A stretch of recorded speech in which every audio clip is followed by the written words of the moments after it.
కృష్ణ హరే హరే హరే రామ రామ రామ హరే హరే. భాగవతం మొదటి స్కందంలో మొదటి అధ్యాయంలో కలియుగ యొక్క అవలక్షణాల గురించి వర్ణించారు.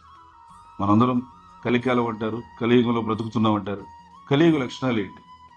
ప్రాయేణు అల్పాయుష సభ్య కలౌ అస్మిన్ యుగే జనాః మంద సుమంద మతయో మంద భాగ్యాపద్రుతాః. కలియుగ జనుల యొక్క లక్షణాలు. ప్రాయుడు అల్పాయుష సభ్య, కలియుగ జనుల యొక్క ఆయుష్ రాను రాను రాను అంటే ఇంకా వెళ్లే కొద్దీ తగ్గిపోతూ వస్తుంది. ప్రాయుడు అల్పాయుష్ కలవు అస్మిన్ యుగేచన మంద సుమంద మతయో, జనులు మందబుద్ధులై ఉంటారు. మందబుద్ధులై అంటే ఒప్పుకుంటారా? మేము హైఫై నుంచి వైఫై దాకా అన్ని సాధించాము, స్పేస్ అంతరిక్షంలో కూడా వెళ్ళాము అని అంటే కాదు కాదు, భౌతికమైన విషయాల్లో మీరు మహాచురుగ్గా ఉండొచ్చేమో, ఆధ్యాత్మిక విషయాల్లో అతి ఆలస్యంగా నిర్లక్ష్యంగా ఉంటారు అని. మంద సుమంద మతయో, చెడ్డదారి మంచిదారి కన్నా అత్యంత వేగంగా తీసుకుంటారంట.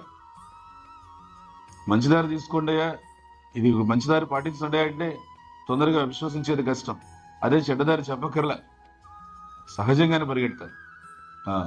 చెడ్డదారికి చెడ్డ పనులకి తొందరగా ఆకర్షితులవుతారు. మందభాగ్య, దురదృష్టవంతులై ఉన్నారు. ఏం దురదృష్టం? అదృష్టమైన మానవ జన్మ వచ్చి దాన్ని సద్వినియోగం చేసుకోలేని దురదృష్టం. మందభాగ్య ఉపద్రుత, కలియుగ జనుల యొక్క మనస్సు ఎప్పుడు కలచెందు ఏదో ఒక విషయం గురించి. ఒక కృష్ణుడికి సంబంధించినటువంటి విషయాల్లో దృష్టి పెడితేనే ఈ కల చెందేటువంటి మనస్సు కామ్గా ఉంటుంది. అదర్వైజ్ మనసు ఏదో విషయం గురించి కల చెందుతూనే ఉంటుంది. ఉపద్రుత, కలియుగ peoples mind is always disturb. ఈ అవలక్షణాలన్నీ ఉన్నాయి. ఇవి ఆయుష్ తక్కువ, ఆధ్యాత్మిక విషయంలో సోమరితనం అంటున్నారు, దురదృష్టవంతులు అంటున్నారు, చెడ్డదారి మంచిదారి కన్నా తొందరగా తీసుకునేటువంటి విచక్షణ శక్తి లోపించి ఉన్నారు. ఇంకా చివరిది మనసు ఎప్పుడూ కల చెంది ఉంటుంది. ఈ లక్షణాలన్నీ చూసి నారదుముని చాలా చాలా చాలా బాధపడి, వైష్ణవుడికి బాధ ఏమని చెప్పండి. వైష్ణవుడికి దుఃఖం ఏముంది? పరదుఃఖ దుఃఖి, పరుల దుఃఖమే ఆయనకి దుఃఖం అంతే. అప్పుడు ఆయన నారదుముని బ్రహ్మదేవుడి దగ్గరికి వెళ్ళి అడుగుతాడు, ఈ కలియుగ జనులకి ఇన్ని అవలక్షణాల మధ్య వీటి నుంచి విముక్తి పొంది ప్రశాంతంగా సంతోషంగా జీవించే అవకాశం వాళ్ళకి ఏమైనా ఉందా? ఉంటే ఇప్పుడు బృహన్నారద పురాణంలో చెప్తున్నారు అనమాట బ్రహ్మదేవుడు. ఇదే విషయాన్ని శ్రీ చైతన్య మహాప్రభు అనేక సార్లు చెప్పారు. హరిర్నా హరిర్నా హరిర్నామైవ కేవలం కలో నాస్త్యేవ నాస్త్యేవ నాస్త్యేవ గతిరన్యథా. కలియుగం ఉంటేనే కలహాలు కపటాలు, కలి స్వభావమే కలహాలు కపటాలు ఉండేటువంటి ఈ కలియుగంలో భగవద్ అనుగ్రహం పొందడానికి, ఆత్మ సాక్షాత్కారం పొందడానికి, ఇంద్రియ నిగ్రహాన్ని సాధించడానికి, సమాజంలో శాంతిని సమైక్యతాన్ని తీసుకురావడానికి హరినామం తప్పితే వేరొక మార్గం లేదు.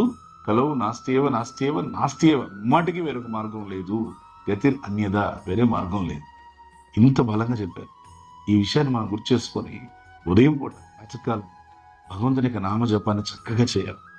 మనం ఎంత శ్రద్ధగా భగవంతుని యొక్క నామం చేస్తామో అంత గొప్పగా మనకి ఆ నామం మీద విశ్వాసం అనేది పెరుగుతుంది.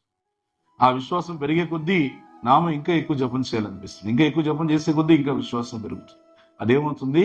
చివరికి నిన్ను ఆ విశ్వాసం రక్షిష్యతీతి విశ్వాసో, శరణాగతిలో ఒక సూత్రం, నన్ను కృష్ణుడు రక్షిస్తాడు, నాకు కృష్ణుడే ఏకైక రక్షకుడు అనేటువంటి విశ్వాసం నీకు కలుగుతుంది.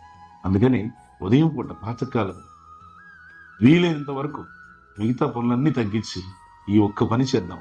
భగవంతునికి నామాన్ని శ్రద్ధగా జపం చేద్దాం. హరే కృష్ణ కృష్ణ కృష్ణ హరే హరే, హరే రామ రామ రామ హరే. శ్రీ శ్రీ జగన్నాథ బలదేవ సముద్రమానికి, శ్రీ శ్రీ రాధా గోవింద భగవానికి.